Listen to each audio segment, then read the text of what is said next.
चिड़िया और पंखा। अस्सलाम वालेकुम। मेरे चैनल एमी स्टोरीज़ में आपका खुश आमदीद। अगर आप मेरे चैनल पर न्यू हैं तो मेरे चैनल को सब्सक्राइब कर दें, बेल आइकन को प्रेस कर दें और हाँ, अपने फ्रेंड्स के साथ शेयर करना मत भूलिएगा और लाइक करवाना भी मत भूलिएगा। छत पे लटकते पंखे के पर के साथ चिड़िया का एक पर भी लटक रहा था। शायद गर्मियों की धूप से बचती हुई चिड़िया हमारे बरामदे में आ घुसी और चलते पंखे के हाथों मर गई। हम 4 बहन भाई थे, 2 बड़ी बहनें और फिर मैं और छोटा भाई। ज़मींदार लोग थे हम। चूँकि अब्बा इकलौते थे तो दादा की तरफ से सारी जायदाद अकेले अब्बा को मिली, सो हमारा गुजारा बाकी रिश्तेदारों से बहुत बेहतर होता था। बाजी नौरीन सबसे बड़ी थी हम में और वो हमारा ख्याल माँ से भी ज़्यादा रखती थी। बाजी इतनी पतली थी कि हम इन्हें बाजी चिड़िया कहा करते थे। 5वीं तक ही पढ़ी थी। छठी जमात के लिए गांव से 10 किलोमीटर दूर कस्बे में जाना पड़ता था और अब्बा को ये पसंद नहीं था कि बाजी लड़कों के साथ वैगन में सफ़र करें। सो अब्बा ने 84 मॉडल टोयोटा करोला ख़रीदी और ड्राइवर के तौर पर अपने भतीजे को ज़िम्मेदारी सौंप दी। मजा भी बाकी लड़कों की तरह का ही है, सो गाड़ी बेच दी और बाजी नौरीन का स्कूल ख़त्म हो गया।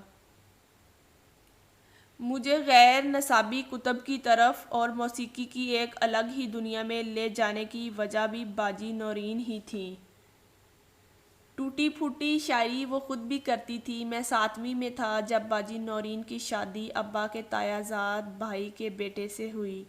हंसी खुशी शादी हुई और रोते रोते रुखसती। शायद ये रुखसती के वक्त रोने की नाहुसत थी कि बाजी नौरीन 2 साल बाद ही तलाक लेके वापस घर आ गई।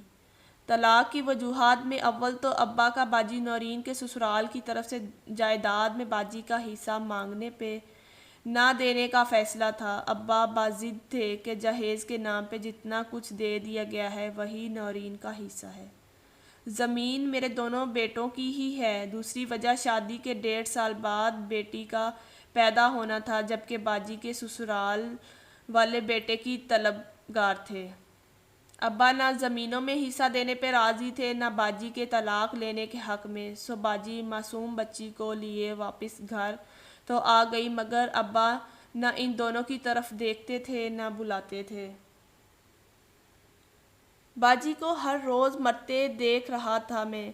वो घर में रह के भी घर की नहीं थी। कमरे से किचन और किचन से कमरा, बस नन्ही आलिया को साथ सिमटाए रखती जैसे कोई छीन लेगा। और फिर एक रिश्ता आया और अब्बा ने बिना देखे सुने हाँ कर दी। निकाह हुआ और मातमी सी रुखसती थी। अम्मा घर बसने की दुआएं कम और तलकीन ज़्यादा कर रही थी और अब्बा कहीं आसपास भी नहीं थे। बहनोई बिजली का काम करते थे और एक बच्ची के बाप भी थे। पहली बीवी घर छोड़ के किसी आशना के साथ भाग गई थी, जो हमें बताया गया। बाजी 2 बच्चियों की माँ बन गई और साल भर बाद तीसरी बच्ची ने भी दुनिया में आंखें खोल ली।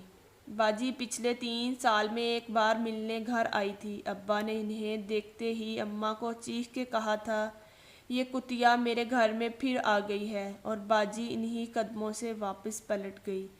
3 बच्चियों का बाप बिजली का काम कभी मिला कभी नहीं। सो बाजी मुसलसल बहनोई की मारपीट का निशाना बनती रही। जब चौथी बार भी बेटी पैदा हुई तो बहनोई ने दाई के सामने बाजी के पेट में ठुड्डे मारने शुरू कर दिए। अस्पताल में मिलने गए तो बाजी यूं लेटी थी जैसे लाश पड़ी हो। वो किताबों की शौकीन, वो मौसीकी की दिल दादा कहीं नहीं थी। बाजी ने अम्मा से 2 लाख रुपए मांगे, जो बहनोई की फरमाइश थी। अम्मा ने अब्बा को डरते डरते बताया तो अब्बा के ये अल्फाज मेरे सीने में आज भी खंजर की तरह पेवस्ता हैं, कौन नरीन है? और अम्मा कुछ भी ना बोल सकी।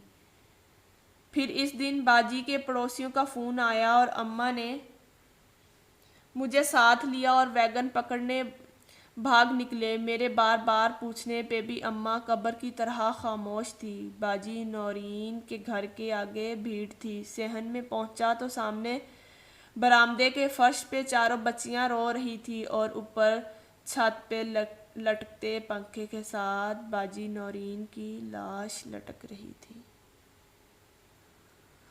دوستو کیسی لگی یہ سٹوری؟ میرے تو الفاظ دم توڑ گئے ہیں، مجھے کمنٹ سیکشن میں ضرور بتائیے گا۔